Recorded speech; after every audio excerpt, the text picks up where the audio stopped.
दोस्तों नमस्ते प्रणाम। आइए आप लोग के बीच में बहुत सुंदर प्यारा चुटकुला नाच गीत गाने जा रही हूँ। कहाँ रहुआ नाच गीत है। बहे पुरवैया के लहरा हो रतिया सोए गए बालम। बहे पुरवैया के लहरा हो रतिया सोए गए बालम। ससुर सोए दुअरा सासू असुरवा। ससुर सोए दुअरा त सासू असुरवा।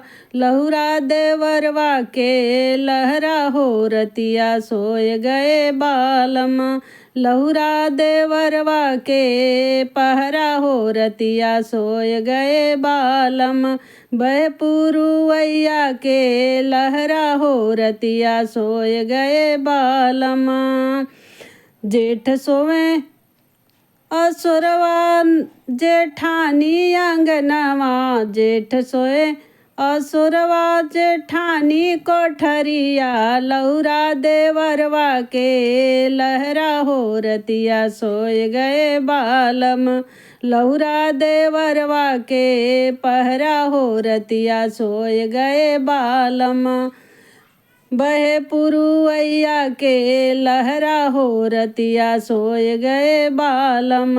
बहे पुरुवैया के लहरा हो रतिया सोए गए बालम।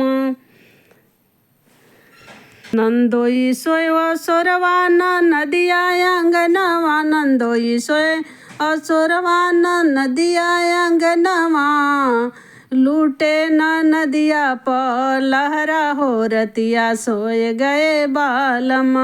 लूटे न नदिया पर लहरा हो रतिया सोए गए बालम।